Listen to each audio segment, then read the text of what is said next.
안녕하십니까. 2022년 10월 18일 최병무 이펙트 시작하겠습니다. 뉴스가 불공정하다 이런 거에 대명사격이죠. 김어준 씨 방송인. 이 사람이 이제 여론조사 업체를 만든다고 합니다. 만들었죠 이미. 그게 뭐냐면 여론조사 꽃이라고 하는 이름이라는데, 그래서 중앙선거관리위원회 중앙선거 여론조사 심의위원회라는 곳에 여심이 우리가 흔히 이렇게 얘기하죠. 여기에 등록을 했습니다. 등록한 시점이 오늘이 18일이니까 14일자라고 그럽니다. 지난주 금요일이네요. 그래서 여기에 등록을 한 업체가 여론조사 결과를 외부에 공표를 할 수가 있습니다. 그러니까 본격적으로 여론조사를 해서 외부에 공표를 하겠다. 이거를 선언한 셈이죠. 현재 여심위에 등록된 여론조사 기관은 93곳, 93곳. 올해만 12군데가 추가가 됐습니다. 그야말로 난립이죠. 이것 때문에 사실은 그 돈을 아끼려고 하다 보니까 뭐 조작 내지는 뭐 그러니까 뭐 샘플 수를 예를 들어서 뭐 얼마를 채워야 되는데 제대로 안 채우고, 또 뭐 전문성이 없는 사람이 그냥 그 뭐 얼렁뚱땅 뭐 조사라는 흉내만 내고 뭐 이런 이제 문제점들이 여러 가지로 드러나고요.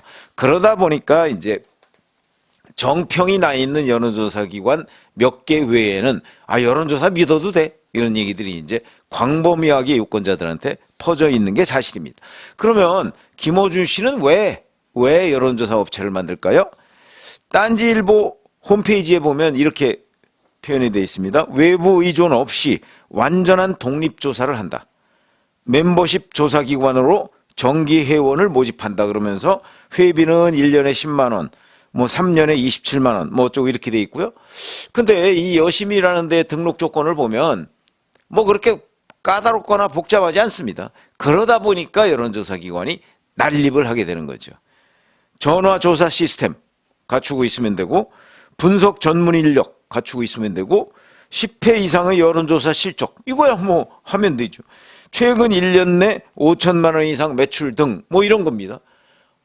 그러면 이제 그 이른바 비즈니스라는 측면에서 보면 김어준 씨의 여론조사 기관이 성공할 것인가, 또는 일반 매체들, 뭐 매체들이라는 게 뭐 친민주당 매체도 있고 뭐 국민의힘 매체도 있고 또 중립적 언론기관도 있고 뭐 여러 군데가 있으니까, 그런 데에서 과연 이걸 불공정의 대명사인데, 뉴스 불공정의 대명사인 김어준 씨가 설립한 여론조사 기관의 결과를 믿을 수 있을까?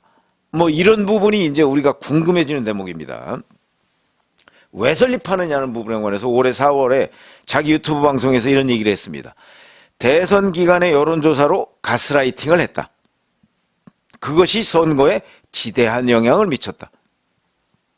여론조사가 폭포수처럼 쏟아졌는데 사람들은 오히려 고아처럼 떠들었다. 결국은 이재명 후보가 여론조사 때문에 윤석열 후보한테 졌다고 아주 꿋꿋하게 믿고 있는 사람이 김어준 씨 있는 것으로 보입니다. 그렇게.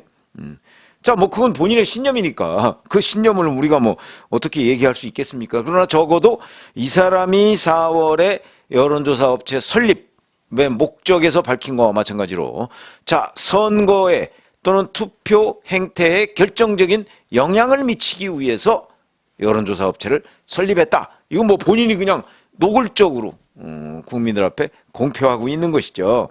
그러니까 제가 보건대는, 자, 어느 곳이든 간에 이 극단적 주장을 하는 사람 또는 음모론을 주장하는 사람 입장에서 본다면 거기에 동조 세력이 꽤 있습니다. 그러니까 김어준 씨 같은 경우 뭐 사실은 그 뭐 뉴스를 다루는 문제, 뭐 저희처럼 예를 들어서 기자는 기자 훈련을 받습니다. 물론 기자라고 다 훈련을 받는 건 아니죠.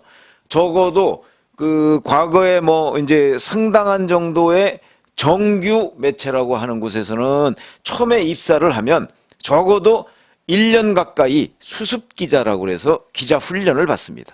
주로 이제 사회부 같은 데 가서 훈련을 받죠. 그러면 뭐 기사를 어떻게 써야 한다. 이거 이제 선배들한테 뭐 혹독하게 훈련을 받고요. 그다음에 그 쓴 기사를 또 데스크를 하는 사람들이 고치고, 이런 과정에서 기사는 이렇게 써야 되는구나, 또는 기사라는 것은 이렇게 해 이것이 기사가 되는구나, 뭐 이런 것들을 이제 저희가 그 기자 생활을 아주 뭐 1년차 정도에 배우게 되고요. 그러면서 이제 그 다음에 여러 가지 뭐 시행착오가 있죠, 아무래도. 더군다나 정치부 기자 같은 경우는 취재하는 대상이 상황을 호도하거나 뭐 또는 아예 거짓말을 하거나 또는 언론 플레이를 하거나 이런 것들을 이제 우리가 가려내가면서 때로는 거기에 속기도 하고 뭐 이러면서 이제 제대로 된 기자로서 성장하는 과정을 거치게 되는데 김어준 씨는 그런 교육 과정은 거치지 않았죠. 그래서 자꾸 이 사람은 그냥 음모론이나 자기 머릿속에서 뭐 이런 거 아니냐 이런 거죠. 이른바 팩트 체크가 안 되는 겁니다. 그렇기 때문에 이제 불공정의 대명사라고 저는 자신 있게 얘기를 할 수가 있는 거죠. 그런데 문제는 이 사람도 이 사람이 옳다고 생각하는 사람들이 많은 겁니다. 심지어 저보다 더 많은 거죠.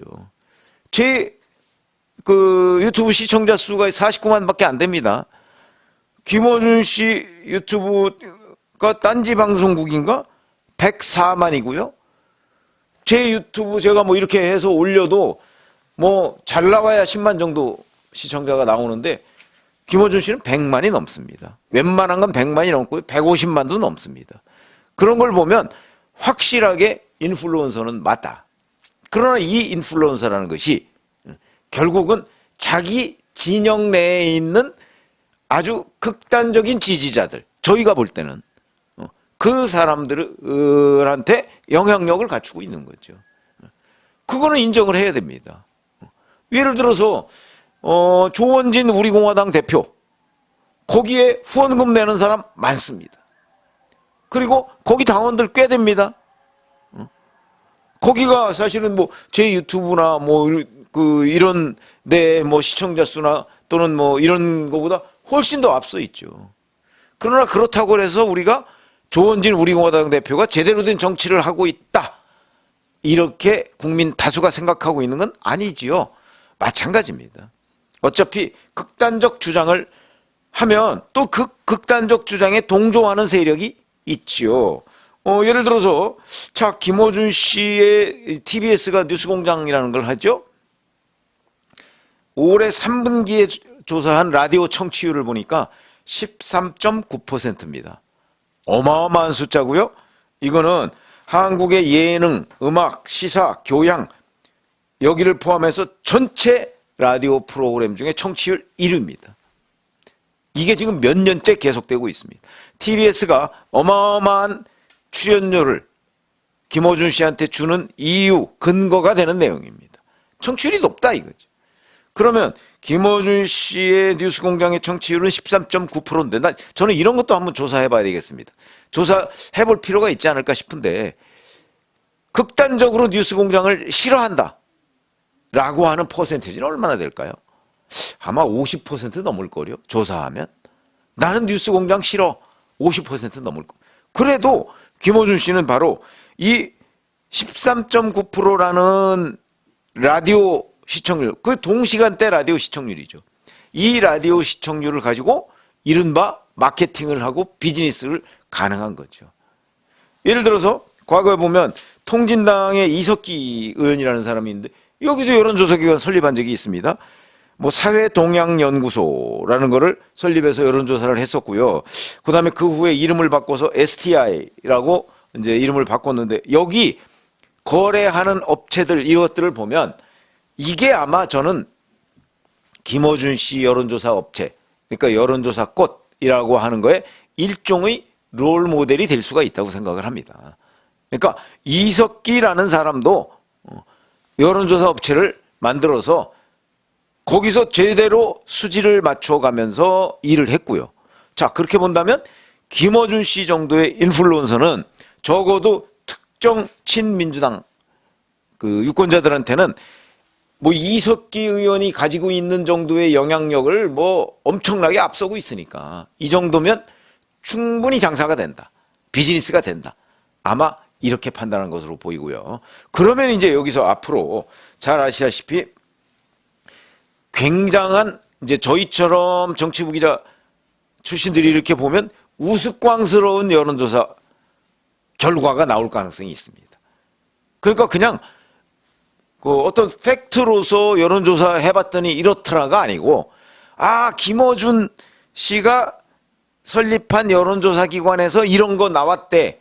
이렇게 약간 화제거리성으로 아마 그 가능성이 꽤 있습니다. 그러니까 왜 우리 흔히 기자들이 얘기하는 스트레이트라는 기사로서 성립하는 게 아니고 약간 가십성 여론조사 뭐 이런 게 될 가능성이 대단히 높다. 그것도 영향력이 있습니다. 그래서 아마 김어준 씨가 만든 이 여론조사 업체, 여기에서 뭐 어떠한 아이템을 가지고 어떻게 여론조사를 했다, 뭐 그런 것들이 이제 그거는 뭐 여심위에다 이제 신고를 하는데, 뭐 여심위에 신고하는 거 여심위가 뭐 그 전부 다 검증해 볼 수는 없을 거고요. 그냥 대체적인 거는 아마 이제 뭐 좀 거기서 점검을 할 텐데, 뭐 그런 정도야 뭐 충분히 넘어갈 수 있지 않겠습니까? 근데 제가 보건대 제가 수요자들이라고 했지 않습니까?